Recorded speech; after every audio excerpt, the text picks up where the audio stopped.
जय माता दी दोस्तों। वर्ल्ड बेस्ट मैजिक में आपका हार्दिक स्वागत है।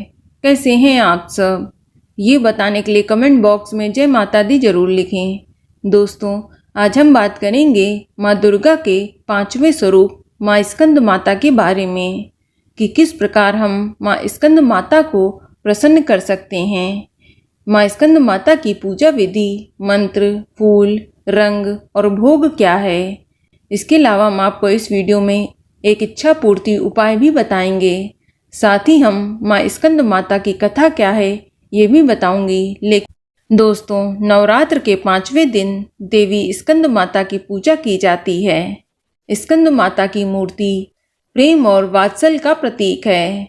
माँ के 5वें स्वरूप को ये नाम भगवान कार्तिकेय से मिला है। माँ दुर्गा इस रूप में कुमार कार्तिकेय को जन्म देने के कारण स्कंद माता कहलाएं। दोस्तों, जिन लोगों को संतान प्राप्ति में बाधा आ रही है उन्हें माँ के इस स्वरूप की पूजा जरूर करनी चाहिए। आदि शक्ति का यह स्वरूप संतान प्राप्ति की कामना पूर्ण करने वाला माना गया है। स्कंद माता की पूजा में कुमार कार्तिकेय का होना बेहद जरूरी है।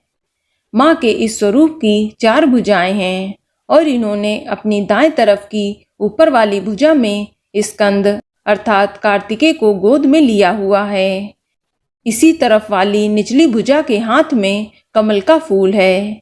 बाईं ओर की ऊपर वाली भुजा में वर मुद्रा है और नीचे दूसरा श्वेत कमल का फूल है और माता का वाहन सिंह है, क्योंकि ये सूर्य मंडल की अधिष्ठात्री देवी हैं। माता कमल पर भी विराजमान होती हैं, इसीलिए इन्हें पद्मसना भी कहा जाता है।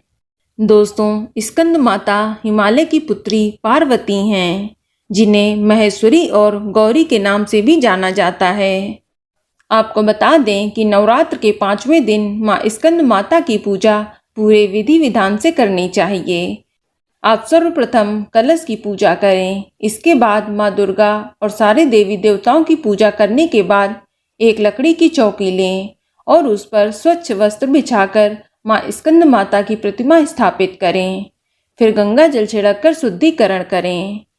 इस दिन भक्त को पूजा करते समय सफ़ेद रंग के वस्त्र पहनने चाहिए या फिर आप पीले रंग का वस्त्र भी पहन सकते हैं। इसके बाद आप माँ को पीले रंग के पुष्प अर्पित करें। तत्पश्चात रोली अक्षत लगाएं और माँ को इस दिन केले का भोग अर्पित करना चाहिए। माँ को पीली वस्तुएं बेहद प्रिय हैं, इसीलिए केसर डालकर खीर बनाएं और उसका भी भोग लगा सकते हैं। जो भक्त देवी स्कंद माता का भक्ति भाव से पूजन करते हैं उसे देवी की कृपा प्राप्त होती है।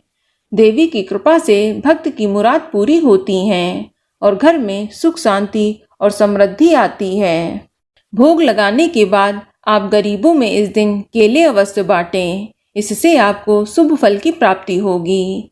तत्पश्चात धूप दीप जलाकर माँ स्कंद माता की कथा सुने और इसके बाद आप माँ स्कंद माता के मंत्र ओम स्कंद माता दिव्य नमा का कम से कम 108 बार जाप करें, या आप या देवी सर्वभूतेषु माँ स्कंद माता रूपेण संस्थिता नमस्तस्यै नमस्तस्यै नमस्तस्यै नमो नमः का जाप भी कर सकते हैं। फिर इसके बाद माँ स्कंद माता की आरती करके विधिवत पूजा को संपन्न करें। तत्पश्चात आप अपने दाहिने हाथ में एक फूल को लेकर अपनी मनोकामना माँ स्कंद माता से कहें। मनोकामना बोलने के बाद आप ये फूल माँ स्कंद माता के चरणों में अर्पित कर दें। ऐसा करने से माँ स्कंद माता आपकी जो भी मनोकामना है उसे शीघ्र पूरी कर देंगी और अगर कोई परिवार में कलह कलेश है तो वह भी कट जाएगा। चलिए अब हम सुनते हैं माँ स्कंद माता की कथा। दोस्तों, पौराणिक कथा के अनुसार एक राक्षस था जिसका नाम तारकासुर था।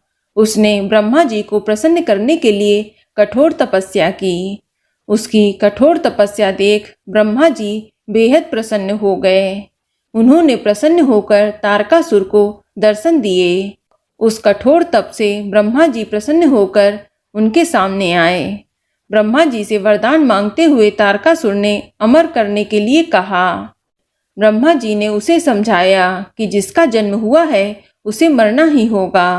फिर तारकासुर ने निराश होकर ब्रह्मा जी से कहा कि प्रभु ऐसा कर दें कि शिव जी के पुत्र के हाथों से उसकी मृत्यु हो।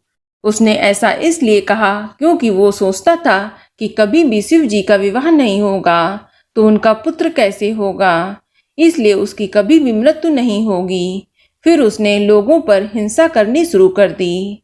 हर कोई उसके अत्याचारों से परेशान था। तब परेशान होकर शिव जी के पास सारे देवी देवता गए। उन्होंने शिव जी से प्रार्थना की कि वो उन्हें तारकासुर से मुक्ति दिलाएं। तब शिव जी ने पार्वती जी से विवाह किया और कार्तिकेय के पिता बने। बड़े होने के बाद कार्तिकेय ने तारकासुर का वध किया और स्कंद माता कार्तिकेय की माता कहलाईं। चलिए अब हम जानते हैं इस दिन किए जाने वाले उपायों के बारे में। दोस्तों, इस दिन माँ स्कंद माता की पूजा करते समय माँ को धनुष बाण अर्पित करने का विशेष लाभ मिलता है। साथ ही इस दिन सुहाग का सामान जैसे लाल चुनरी, सिंदूर, नेल पॉलिश, बिंदी, मेहंदी, लाल चूड़ियाँ और लिपस्टिक आदि अर्पित करें। नवरात्र के 5वें दिन लाल वस्त्र में सुहाग की सभी सामग्री, लाल फूल और अक्षत सहित माँ को अर्पित करने के बाद महिलाओं को सौभाग्य और संतान की प्राप्ति होती है। इसके अलावा इस दिन छोटे बच्चों को उनके मनपसंद खाद्य पदार्थ और खिलौने भेंट करने चाहिए। ऐसा करने से जिन लोगों को संतान की प्राप्ति नहीं हो रही है उन्हें जल्द ही संतान प्राप्ति के योग बनेंगे। इसके अलावा माँ को इस दिन लाल पुष्प और लाल अनार अर्पित करें। ऐसा करने से पुत्र रत्न की प्राप्ति होती है। दोस्तों, इसके अलावा इस दिन छोटी कन्याओं को लाल चूड़ियाँ, लाल वस्त्र का दान करके उनके पैर छूकर उनका आशीर्वाद लें। ऐसा करने से धन प्राप्ति के योग बनते हैं। तो दोस्तों, ये जानकारी आपको अच्छी लगी तो कमेंट में जय माता दी जरूर लिखें और अगर आपका कोई सवाल हो तो उसे कमेंट बॉक्स में अवश्य पूछ लें। और इस वीडियो को लाइक करें, शेयर करें और साथ ही साथ चैनल को सब्सक्राइब करें। धन्यवाद।